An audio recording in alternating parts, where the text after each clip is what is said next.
معزز سامعین کرام، آپ سن رہے ہیں مرتضیٰ احمد خان میکش کی شہرہ آفاق کتاب اخراج اسلام از ہند، سب ہیڈنگ اہل ہند کی تحریکات آزادی، اکھنڈ ہندوستان اور پاکستان، سب ہیڈنگ ہندو اور مسلمان۔ عصر حاضر میں جمہوری حکمرانی، خود مختاری اور ملکی آزادی کی تحریکیں دنیا میں جا بجا فروغ حاصل کر رہی تھیں۔ ان تحریکوں سے ہندوستان کے لوگ بھی متاثر ہوئے اور انگریزوں کے اقتدار سے نجات حاصل کرنے کے لیے آئینی جدوجہد کرنے لگے۔ ہندوستان میں 2 بڑی قومیں اور متعدد چھوٹی قومیں آباد تھیں۔ 2 بڑی قوموں میں سے ہندو بھاری اکثریت میں موجود تھی اور مسلم قوم کی گنتی ہندوؤں کے مقابلے میں 1/3 سے بھی کم تھی۔ مسلمان انگریزوں سے پہلے ہندوستان کے حکمران رہ چکے تھے، اس لیے ہندو انہیں مغایرت کی نگاہ سے دیکھنے کے عادی تھے اور ان سے نفرت رکھتے تھے۔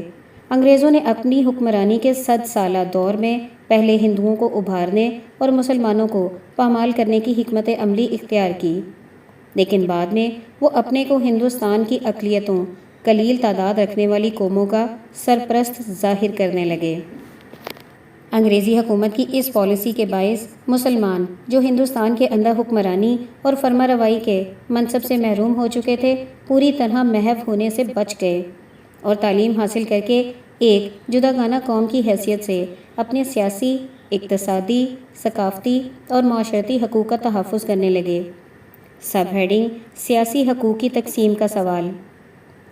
ہندوستان جمہوری آزادی کی منزل مقصود کی طرف آئینی ترقی کرتا ہوا پے در پے جن مدارج میں سے گزرا، اس کے ہر مرحلے پر ہندوؤں اور مسلمانوں کے درمیان حقوق کی تقسیم کا سوال پیدا ہوا۔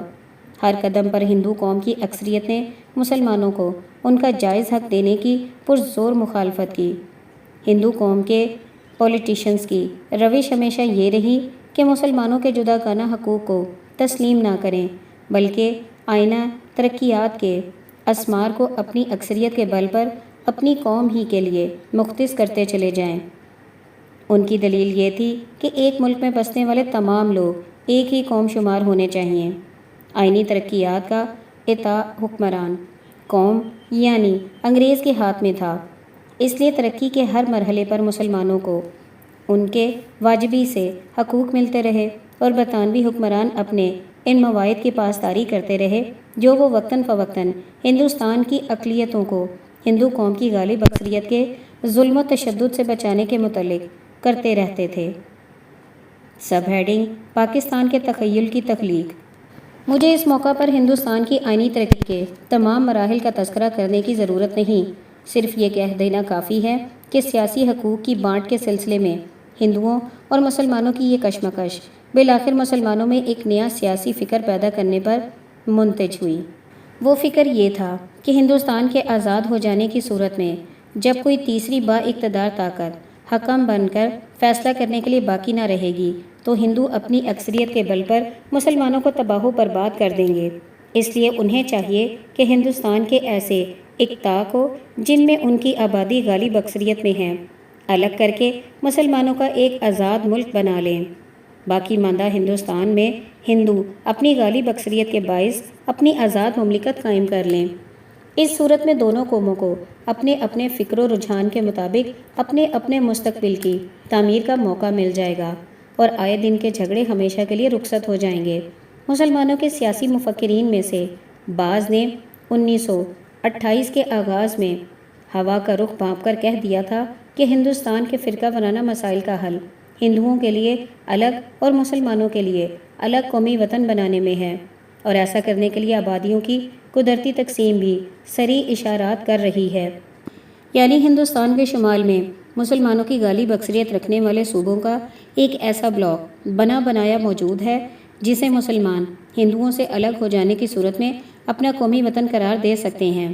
اس کے بعد بنگال اور آسام کو چھوڑ کر جو اسی ذیل میں آتے ہیں، باقی سارا ملک ہندوؤں کا قومی وطن بن سکتا ہے۔ انگلستان کی کیمبرج یونیورسٹی میں اعلیٰ تعلیم حاصل کرنے والے مسلمان طلباء نے علمی تحقیقات کی روشنی میں اس سیاسی فکر کا جائزہ لینا شروع کیا۔ طلباء کی اس جماعت کے لیڈر چودھری رحمت علی لائل پوری نے مسلمانوں کے اس قومی وطن کا نام بھی پاکستان تجویز کر دیا۔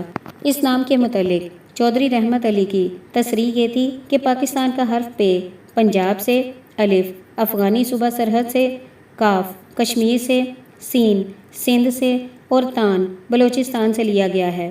گویا ہمارے ریسرچ اسکالر ایک ایسے ملک کو پاکستان کا نام دینا چاہتے تھے جو پنجاب، صوبہ سرحد، کشمیر، سندھ اور بلوچستان پر مشتمل ہو۔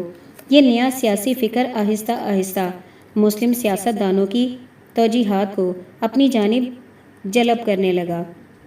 1931 میں ڈاکٹر سر محمد اقبال مرحوم نے مسلمانوں کی ایک سیاسی جماعت آل انڈیا مسلم لیگ کے پلیٹ فارم پر سے صدارتی تقریر کرتے ہوئے اس مفکورہ کو مسلمانان ہند کے سامنے رکھا اور 1940 میں آل انڈیا مسلم لیگ نے اپنے سالانہ اجلاس میں جو قائد اعظم مسٹر محمد علی جناح کی صدارت میں بامقام لاہور منعقد ہوا تھا، سر سکندر حیات خان مرحوم وزیر اعظم صوبہ پنجاب کی تحریک پر اس مفکورہ کو مسلمانان ہند کا سیاسی نصب العین قرار دے دیا۔ آل انڈیا مسلم لیگ کی اس قرارداد کا متن بصورت ذیل تھا۔ قرار پایا کہ آل انڈیا مسلم لیگ کے اس اجلاس کی جچی تلی رائے یہ ہے کہ اس ملک میں دستور بندی کی کوئی تجویز جو حسب ذیل بنیادی اصول پر وضع نہیں کی جائے گی، کسی صورت میں قابل عمل یا مسلمانوں کے لیے قابل قبول نہیں ہو سکتی۔ اصول یہ ہے کہ جغرافیائی لحاظ سے متصل واقع ہونے والے قطاعات ملکی کو الگ الگ حلقے قرار دے کر ان کی حد بندی مناسب در و بست کے ساتھ اس طریق سے کر دی جائے کہ وہ رقبے جن میں مسلمان با اعتبار تعداد آبادی کی اکثریت رکھتے ہیں آزاد ریاستیں قائم کر سکیں۔ مثلاً وہ منطقے جو ہندوستان کے شمال مغرب اور مشرق میں واقع ہیں اس مقصد کے لیے الگ کر دیے جائیں اور ان منطقوں کے داخلی اجزاء اپنی اپنی جگہ خود مختار اور باسیادت سمجھے جائیں۔ سب ہیڈنگ ہندوؤں کی طرف سے شدید مخالفت۔ ہندو قوم کے سیاسی لیڈروں نے ملکی آئینی ترقی کے ہر مرحلے پر مسلمانوں کے سیاسی مطالبات کی پرزور مخالفت کرنا اپنے طے شدہ وتیرہ بنا رکھا تھا۔ ہندوؤں کی بڑی سیاسی جماعت انڈین نیشنل کانگریس کہلاتی تھی۔ اس کا دعویٰ یہ تھا کہ وہ ہندوستان میں بسنے والی تمام قوموں کی نمائندہ جماعت ہے، لیکن در حقیقت وہ محض غالب ہندو اکثریت کے سیاسی افکار کی ترجمانی کا حق ادا کرتی تھی۔ بعض فریب خوردہ مسلمان بھی اس جماعت میں شامل ہو جاتے تھے، لیکن ان کی حیثیت محض آٹے میں نمک کے برابر تھی۔ ہندو سیاست دان کی موجودگی کو نمائش کے طور پر استعمال کرتے تھے۔ ہندو سیاست باز ان کی موجودگی کو نمائش کے طور پر استعمال کرتے تھے۔ اس انڈین نیشنل کانگریس نے مسلمانوں کے نئے سیاسی نصب العین پاکستان کی شدید مخالفت کا مارکا شروع کر دیا۔ اس کی کوشش یہ تھی کہ برطانوی حکومت کے ارباب حل و عقد ہندوستان کو واحد ملک اور ہندوستان میں بسنے والی تمام قوموں کو واحد قوم قرار دے کر انڈین نیشنل کانگریس کو ان کا نمائندہ سمجھے اور ملک کو آزاد کرتے وقت حکومتی اقتدار کی زمام اس جماعت کے ہاتھ میں دے دیں۔ غرض ہندوستان کی فرقہ وار کشمکش ارتقائی منازل طے کرتی ہوئی اس صورتحال پر منتج ہوئی کہ 1940 کے بعد ہندو قوم کا طے شدہ سیاسی نصب العین اکھنڈ ہندوستان قرار پا گیا، جس کی علم بردار انڈین نیشنل کانگریس بنی اور 1/4 آبادی رکھنے والی مسلم قوم نے پاکستان کو اپنا طے شدہ سیاسی مطمع نظر قرار دے دیا۔ اور 1/4 آبادی رکھنے والی مسلم قوم نے پاکستان کو اپنا طے شدہ سیاسی مطمع نظر قرار دے دیا، جس کی نمائندگی کا بیڑا آل انڈیا مسلم لیگ نے اٹھایا۔ سب ہیڈنگ برطانوی حکومت کا وعدہ۔ 1939 میں 20ویں صدی مسیح کی دوسری عالمگیر جنگ شروع ہو گئی، جس میں برطانیہ کو بھی شامل ہونا پڑا۔ اس جنگ کی وجہ سے ہندوستان کی آئینی ترقی کا مسئلہ کھٹائی میں پڑ گیا، لیکن کانگریس اور مسلم لیگ نے ہندوؤں اور مسلمانوں کی رائے عامہ کو اکھنڈ ہندوستان اور پاکستان کے مورچوں میں صف آرا کرنے کی مہمیں پوری طاقت سے جاری رکھیں۔ برطانوی حکومت کے مدبروں نے دوران جنگ میں اس امر کی حامی بھری کہ جنگ کے خاتمے کے 1 سال بعد 1935 کے آئین کے مطابق ہندوستان میں نئے انتخاب کرائے جائیں گے۔ ان انتخابات میں جو پارٹیاں برسر اقتدار آئیں گی انہیں آزادی کے اختیارات سونپ دیے جائیں گے، لیکن شرط یہ ہوگی کہ ہندوستان کے سیاسی لیڈر اپنے ہاں کے فرقہ وار مسائل کا حل باہمی مفاہمت سے خود ہی تجویز کریں۔ سب ہیڈنگ کنزرویٹو کی جگہ لیبر پارٹی کا اقتدار۔ دوسری عالمگیر جنگ اگست 1945 میں جا کر اختتام پذیر ہوئی اور ہندوستان کی فضائیں ایک دفعہ پھر حصول آزادی کی مانگ کے نعروں سے گونجنے لگیں۔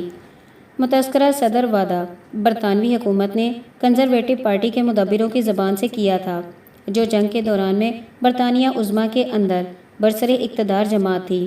جنگ کے بعد برطانیہ عظمیٰ میں جو انتخابات ہوئے ان میں لیبر پارٹی نے پارلیمنٹ میں بھاری اکثریت حاصل کر لی اور حکومتی اقتدار کنزرویٹو پارٹی کے ہاتھوں سے منتقل ہو کر لیبر پارٹی کے ہاتھ میں چلا گیا۔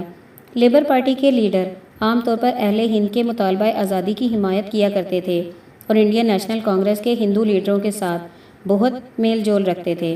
انگلستان میں حکومت کی یہ تبدیلی ہندوستان کے کانگریسی لیڈروں کے لیے حوصلہ افزائی کا موجب بن گئی اور وہ ہندوستان کے اکھنڈ رکھنے کے مطالبے پر پہلے سے زیادہ شدت کے ساتھ جم گئے۔ سب ہیڈنگ ہندوستان میں انتخابات۔ 1946 کے آغاز میں مودہ انتخابات کا وقت آیا۔ یہ انتخابات اکھنڈ ہندوستان اور پاکستان کے ٹکٹوں پر لڑے گئے۔ ہندوؤں میں کانگریس کے مقابلے پر کوئی ایسی سیاسی جماعت نہ تھی جو اکھنڈ ہندوستان کی مخالفت اور مسلمانوں کے ساتھ انہیں پاکستان دینے کی بنا پر مفاہمت کرنے کی حامی ہو۔ مسلمانوں میں متعدد ایسی پارٹیاں موجود تھیں جو انتہائی معرکے میں پاکستان کی مخالفت بن کر ہندوؤں کے ساتھ دوسری شرائط پر مفاہمت کر لینے کی اپیل لے کر شامل ہوئیں۔ ان میں کانگریسی مسلمان احرار پنجاب کے یونینسٹ اور علامہ مشرقی کے خاکسار قابل ذکر ہیں۔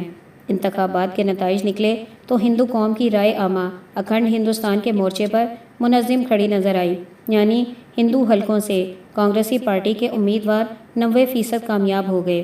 مسلمانوں کی بھاری اکثریت نے پاکستان کے نصب العین کے حق میں ووٹ دے کر مسلم لیگ کے امیدواروں کو کامیاب کرایا۔ اس طرح دونوں قومیں متضاد سیاسی منازل کو اپنا نصب العین قرار دے کر ایک دوسرے کے بالمقابل صف آرا ہو گئیں۔ ان انتخابات کی بنا پر ہندو اکثریت رکھنے والے صوبوں مثلاً یوپی، بہار، سی پی، بمبئی، مدارس اور اڑیسہ میں 1935 کے آئین کے مطابق جو صوبوں کو خود مختاری کا حق تفویض کر چکا تھا، کانگریس پارٹی نے وزارتیں قائم کر لیں۔ سندھ اور بنگال میں مسلم لیگ پارٹی کی وزارتیں قائم ہو گئیں۔ 90% سے زائد مسلم اکثریت رکھنے والا صوبہ سرحد میں کانگریسی مسلمانوں نے وزارت بنائی۔ پنجاب میں یونینسٹ پارٹی نے جو مسلمانوں اور ہندوؤں کے حلقوں سے صرف 17 امیدوار کامیاب کرا سکی تھی، پنجاب کے کانگریسی ہندوؤں اور سکھوں نیز اکالی پارٹی کے سکھوں کو ملا کر وزارت بحال کر لی۔ مسلم لیگ اس صوبے میں بھاری اکثریت کے ساتھ کامیاب ہونے کے باوجود وزارت بنانے سے قاصر رہ گئی۔ آسام میں بھی پنجاب کی سی صورتحال رونما ہوئی، وہاں بھی کانگریس پارٹی وزارت بنانے میں کامیاب ہو گئی۔ یہ وزارتیں اپریل 1946 کے دوران برسر کار آئیں۔ سب ہیڈنگ کانگریسی لیڈروں کے اعلانات۔ اسی اپریل میں برطانوی حکومت کے وزراء کا ایک وفد ہندوستان آ کر یہاں کے سیاسی لیڈروں سے آزادی کے موضوع پر بات چیت کرنے لگا۔ کانگریس اور مسلم لیگ کے لیڈروں نے اس وفد کو اپنے اپنے زاویہ نگاہ سے متاثر کرنے کے لیے آستینیں چڑھا لیں۔ پنڈت جواہر لال نہرو نے 3 اپریل کو ایسوسی ایٹڈ پریس امریکہ اور رائٹر ایجنسی کو بیانات دیتے ہوئے مسلمانوں کے قائد اعظم مسٹر محمد علی جناح کے مطالبہ پاکستان کی مخالفت کی اور اعلان کر دیا، کانگریس چاہتی ہے کہ موجودہ گفتگوؤں کے ذریعے سے تمام معاملات پرامن طریقے پر طے ہو جائیں، لیکن اگر تاخیر ہوئی تو زبردست ہنگامہ برپا ہو جائے گا اور خود کانگریس بھی اس پر قابو نہیں پا سکے گی۔ 5 اپریل کو پنڈت جواہر لال نہرو نے اخبارات کے نام ایک اور بیان جاری کیا جس میں کانگریس کے عزم صمیم کا اعلان ذیل کے الفاظ میں کیا گیا: مسلم لیگ کے مطالبہ پاکستان کو کانگریس کسی صورت میں بھی قبول نہیں کر سکتی۔ اگر برطانوی کابینہ نے اسے منظور بھی کر لیا، جب بھی ہم اسے مسترد کر دیں گے، دنیا کی کوئی طاقت حتیٰ کہ UNO متحدہ نظام اقوام بھی اس پاکستان کو معرض وجود میں نہیں لا سکتی جس کا مطالبہ مسٹر جناح کر رہے ہیں۔ اگر ملک کا کوئی حصہ ہمارے خلاف خود کو مسلح کرنا شروع کر دے گا تو ہماری جانب اعلیٰ درجہ کی اسلحہ بندی معرض وجود میں آ جائے گی۔ آئندہ ایٹم بم جنگوں کا فیصلہ کیا جائے گا۔